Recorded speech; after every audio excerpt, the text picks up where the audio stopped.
So the beginning of our shooting script, we decided we're going to use an old-fashioned black and white countdown, which starts to go static towards the end, which we thought would set the tone for the film and sort of give it a thriller vibe.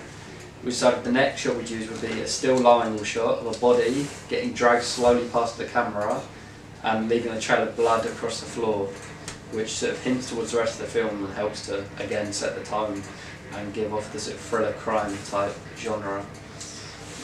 We're then going to move on to use a slow pan from left to right, showing a board filled with portraits of images with red crosses crossed over them, which helps to add to the crime feel and sort of gives the audience an idea as to what the rest of the film's going to be like and sort of hints towards the rest of the story. Then we're going to have a slow zoom over the shoulder shot, the rest of the over the rest of the board, and a silhouette figure across of another image. The silhouette we're going to use because it creates a sense of mystery, and the sense of mystery will give the audience a sense of feeling uneasy and discomfort. And then we're going to have props, so we're going to have a desk full of props such as gloves, masks, weapons, all of that on it. Once again, props and stuff like that is very helpful to create a thriller vibe. And furthermore, we're going to use spotlight flashes one by one where the credits will appear in flashes.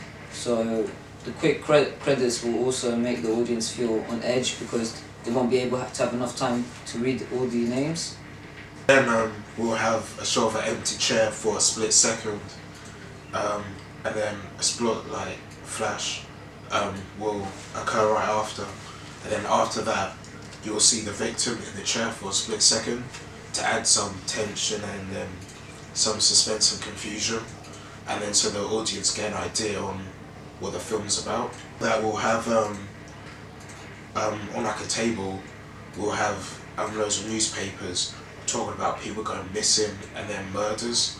And I think that we're going to edit our own story onto the newspaper to sort of help to create sense of the film. Yeah, and then in the background we'll have dialogue of someone being a news reporter talking about people going missing, and so then people get a type of realist view on what's actually happening. And I think that the video playing in the background we're going to create ourselves so that again we can sort of link it to the story and sort of the main sort of direction of the film. Yeah. We'll use an enlarger from a darkroom showing a location of where the victims will be. We'll also under the enlarger we'll use fingerprints to make the audience understand what the killer is like doing and how he's killing his victims and whatever. The fingerprints will also add to the fact that it's a crime thriller and help to show sort of the investigation side and the other side of the story in a way. After that, we're going to move on to do a shot of lights, but like city lights where they're not in focus, just because they're all going to be sort of red, and the only colour throughout the trailer we were thinking would be red because it would have sort of give an uneasy feel, and the colour red also connotes danger, like Steve said. This would last for a couple of seconds, and we'd then move on to a close-up of a CCTV camera, moving from side to side, and all these sort of shots help to add to the theme of the film and sort of give an uneasy feel and get the audience thinking.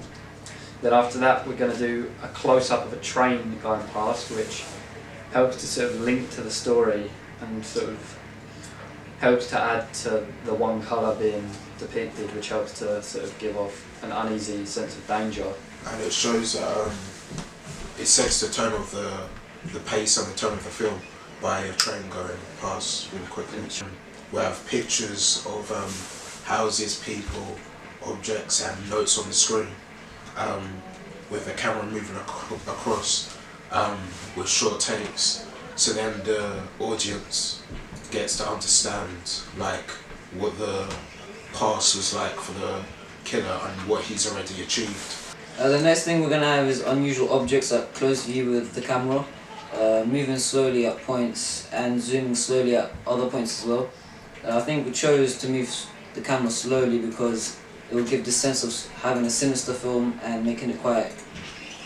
It builds tension. Yeah, it builds Sort of tension. the slow pace a lot, because the train shows how fast paced the film would be, but the short take there would sort of show how it can also be used to build up tension. The change in speed sort of changes the audience's view on the film and what's Yeah. going on. Also, we're going to have a sped up footage of cars going past, which I think is going to be quite interesting because we had slow moving camera and then all of a sudden we have a speed up of cars going past, which will create a sense of disorientation It's within, sudden change. within the audience. The shot also sort of stays interesting and appealing to the audience and sort of keeps them involved with the trailer. Yeah.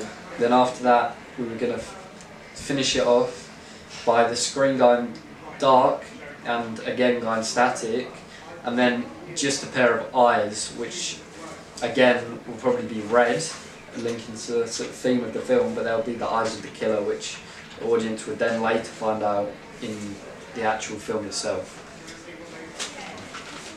Okay. Yeah, after this one.